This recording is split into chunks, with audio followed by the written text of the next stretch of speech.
You okay, aren't you, Julia? We've been so worried about you. So why did you run away? What are you doing here? Don't look at me. You want to back off! I told you to back off, okay? You've caused enough trouble. Julia, don't turn away from me, please. Oh, Cortez. No, you're not. I am. I'm a freak. Don't touch me. Julia, don't be afraid. Let me take a look. No.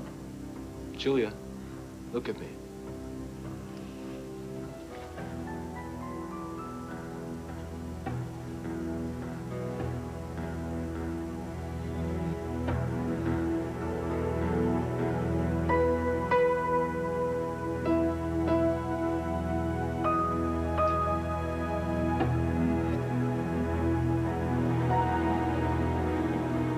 I am not changing my mind. Miss Hart may have a brilliant career in the future, but it is not going to be at Temple magazine. I hate to see talent go to waste.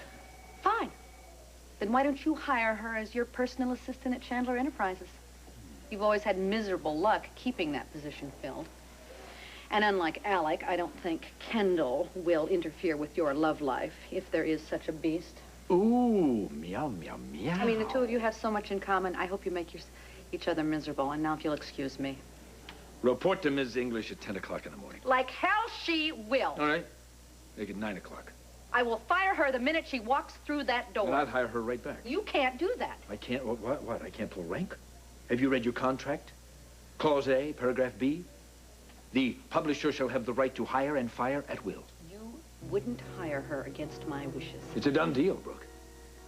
Report at 0900 hours and wear sensible shoes. She'll run your fanny off. Sensible shoes, I'll remember that one. Look, I realize we're not getting off to the best start here. But hopefully we can put this behind us as well as some of the mistakes that I've made. You won't regret this, I promise you that. I'm an incredibly hard worker. And not to mention loyal as the day is long. But the days are getting shorter, aren't they, Brooke? We'll see about an office in the morning. Maybe we'll knock out that wall, make them adjoining suites. Well, we'll deal with that in the morning. Good night, Kendall. Good night. Thank you. Ah, lovely girl. Don't bother to thank me. You make me ill.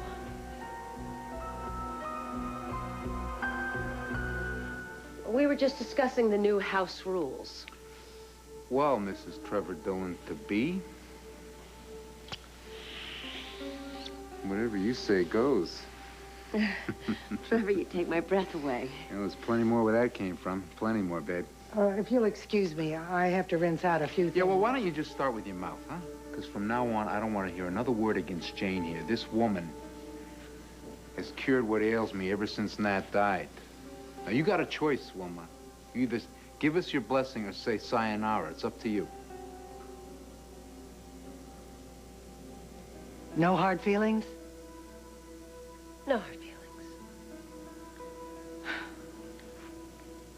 Trevor, my girls have brought you your share of heartache, I know, but also your share of joy. No one will ever love you like my Natalie did, but I hope you'll be very happy. If you'll excuse me. Well, we're supposed to be very happy. From she who must be obeyed to the man upstairs at direct order, things are looking up. Up and away. Next order of business is sit down with Tim and get him ready for the big announcement. I think Tim's the least of our worries. What, are you worried about the old battle axe upstairs nuking her unmentionables? I wouldn't worry about that. Whatever you say, whenever you say it, she's out of here. No, don't be hasty. In fact, I was thinking maybe we should just give Wilma another chance. Say what? To Jane, hello. If you remember, she's been against our union from day one. She accused you of fattening up Amanda for the World Heavyweight Championship. I know, but she's Natalie's mother and Tim's only grandma. So she can visit. Maybe on Christmas, maybe once a decade. You can't expect Tim to go holiday to holiday. Besides, if you kick her out, Tim will just blame me. He'll get over it. No, kids don't forget. If you want me to be your new wife, a stepmother to Tim, I think you could ask Wilma to stay, and it would improve family harmony. You are the best, baby. You're a saint. A saint.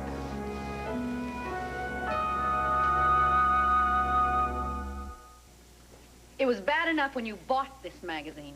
And you rose to the challenge like a trooper. And then you tried to cancel my piece on Edmund's campaign. Well, and in the end, we reached a compromise. You know, it doesn't bother me, Adam, to give your candidate equal time in this magazine. But what does bother me is you adding that doe-eyed mutant to our payroll just in order to make my life miserable. Would I do that? Would you do that? That's what you live for, isn't it? Brooke, you really ought to get out more. I have no hidden agenda where Kendall is concerned. I don't think anybody mentioned the word hidden, Adam. Subtlety was never your long suit. What is that phrase that Edmund keeps bandying about? Reuse, recycle, reclaim? Well, our prison population is teeming with Kendalls desperate for redemption. As a former inmate, I feel it's my duty to help redeem them. You couldn't redeem a pawn ticket. Kendall's a very good worker. I heard Erica say that she logs 18 hours in an average day. 18 hours, an average day spent pushing her employer to the edge, correct? When you and Kendall get to know each other, you're going to get along I've just thought of the perfect way to sell you and our readership on Kendall. Kendall will be a perfect subject for our next Day in the Life of series. You're joking. No, you can write the article yourself.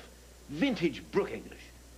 Going to bat for the underdog. We'll call it Society's Child. We'll have a lot of photographs of you editing galleys with a grateful Kendall looking over your shoulder, smiling. It's kind of the woman behind the woman sort of thing. Gearing up to stab me in the back? I'd sooner take a photo with the devil than do a photo shoot with Kendall Hart. There's not going to be any profile piece as long as I am editing this magazine. Well, very well. As long as I'm the publisher of this magazine, I'm in control of who we hire for our staff. And if you can't work with them, well, I guess you'd better tender your resignation.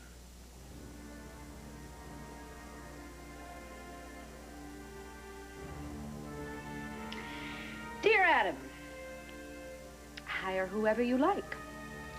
You can hire Jeffrey Dahmer to stock the vending machines if you want. I'm not going anywhere. Terrence bringing up that night in the shooting gallery brought back some bad memories, huh? We talked about it a little bit with Dr. Tolan at family counseling. Why do we have to talk about it at all? Well, I think you know why.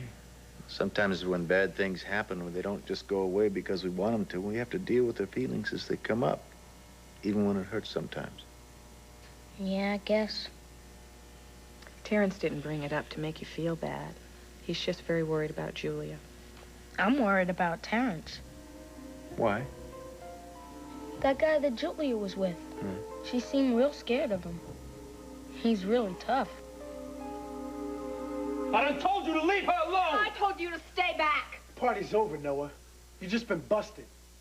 You gonna bust me, Terrence, you punk? Yeah, you think kidnapping is funny? Kidnap? Ain't kidnapped nobody. Yeah, you can tell it to the judge, all right? Judge this! She's free to come and go as she pleases. This ain't no jail. Julia would Do you never, tell her? She'd never hole up in this dump with trash like you. No, I said stay back unless you want to add insult to your rap sheet, all right? Leave him alone. Stop accusing him.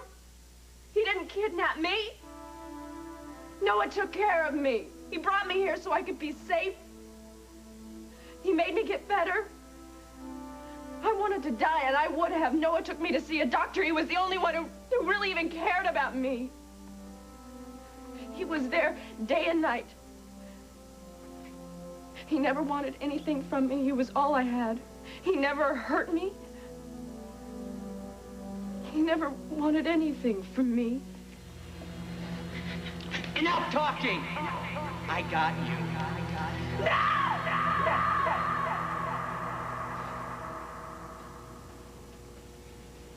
And like he said, I was free to come and go whenever I wanted. I chose to stay. Why'd he lie about you being here? I didn't want anyone to know. About your friends? What about your family? Like they needed me. Nobody needs me. How can you say that? Julia, were you here when we circulated the flyers? Yeah. I saw him tacked up to telephone poles like you were looking for a lost dog. And I saw Maria at the clinic chatting with the other doctors. My friends and family at the rally today. And I even called the house once. And that was the best part. Got to listen to everybody laughing, carrying on, like I never even existed. Having a great time. Glad you're not here. Hey, that is not true. Nothing's been the same since you took off. I'm sure Maria's working, but that's only to stay sane. For days, she didn't do anything but cry. Your parents flew out all the way from Texas to come look for you. Terrence, Taylor, and I have been knocking on doors till our knuckles were bleeding. Edmund went on TV to beg you to come home. We didn't care.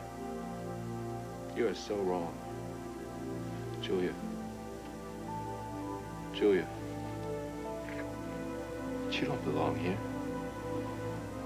We want you to come home. We want you back where you belong. I want you back.